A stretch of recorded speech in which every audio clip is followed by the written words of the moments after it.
Let us welcome the first speaker. The first speaker is Mr. Aiki Yaginuma. His speech title is Escape from the Chamber. Escape from the Chamber. So, Mr. Yaginuma, please come up to the stage.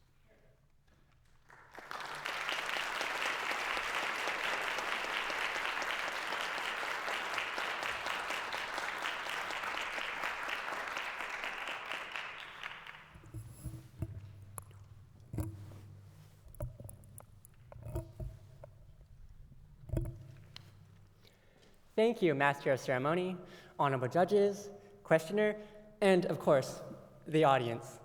Good afternoon, ladies and gentlemen.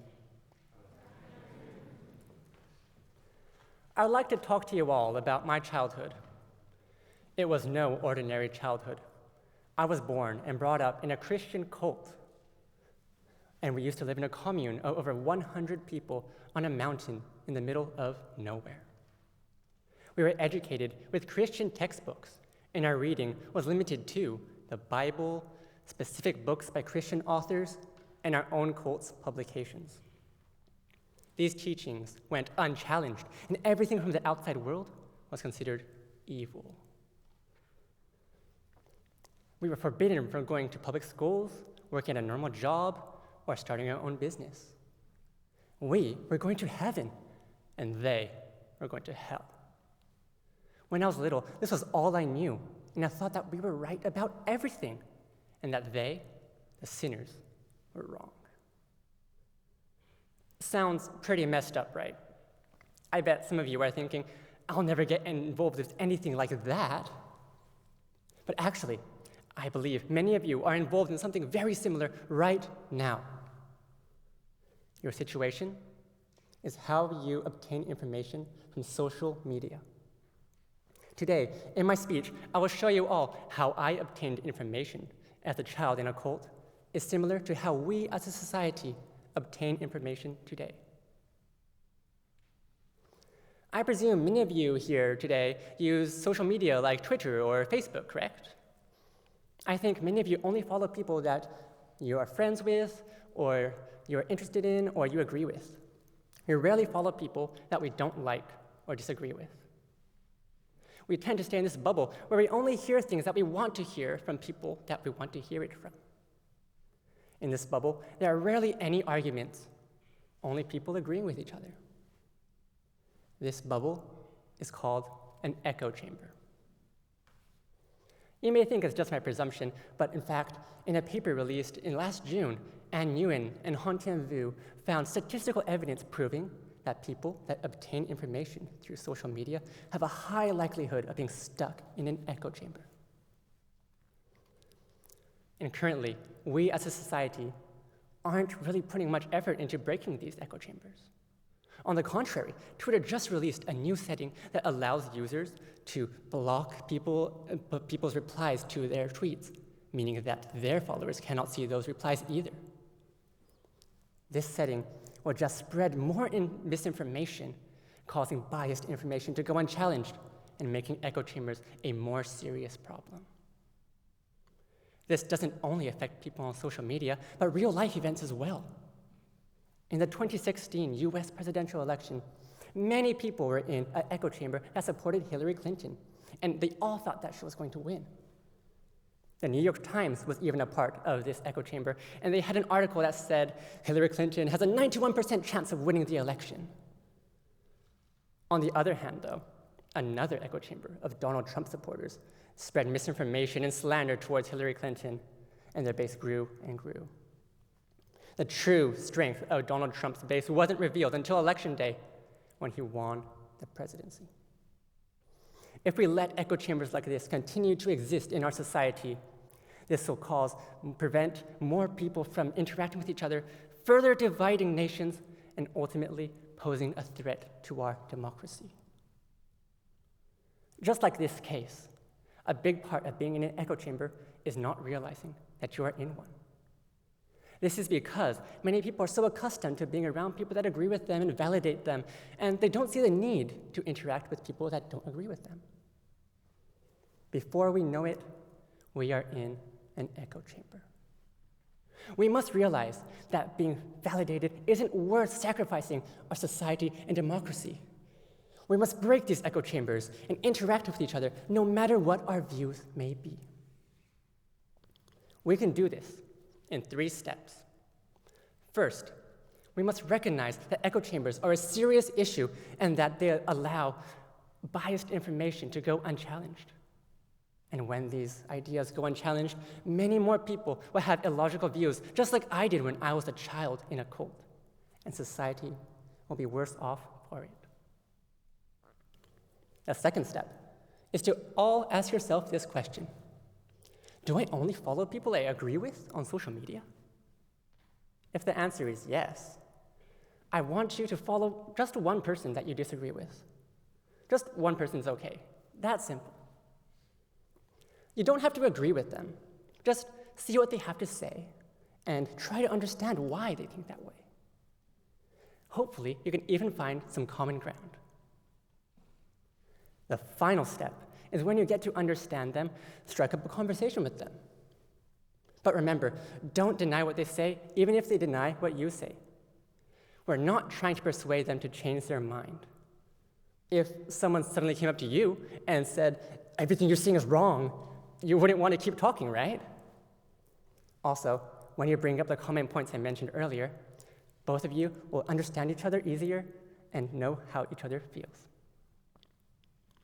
If more and more people do this in the world today, we can start to break apart these echo chambers and ultimately unite communities and even countries.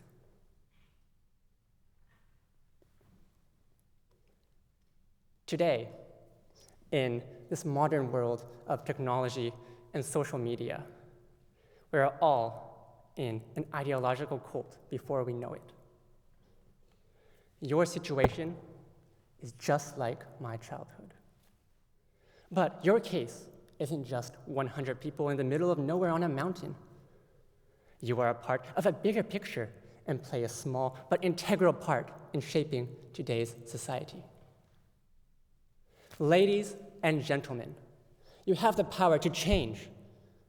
But before we start that change, we must first break out of our bubble. We must escape from the echo chamber that we have become so accustomed to and start interacting with people throughout the world once more. Thank you.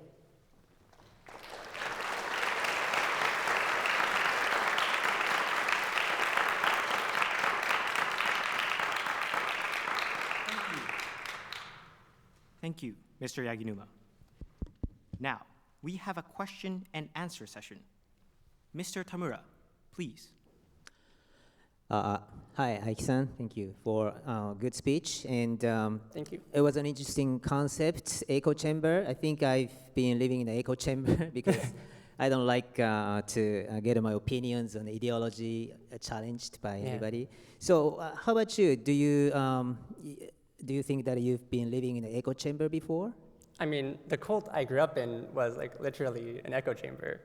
Like we said that we couldn't make friends with people outside the cult because they would intoxicate us with their evil ideas and that we were right. And if you talk with them, you're going to hell. So I was in a cult, which is an echo chamber. And also, even now I'm not in the cult anymore. But for a long time, I was still in an echo chamber, I think, because I only talked with people that I agreed with. And only until very recently, when the 2016 election actually in the US, I realized that lots of people have different ideas. I want to know how they think. So I began to research other people's ideas more. So what about your social media? Do you have anybody who is always against you?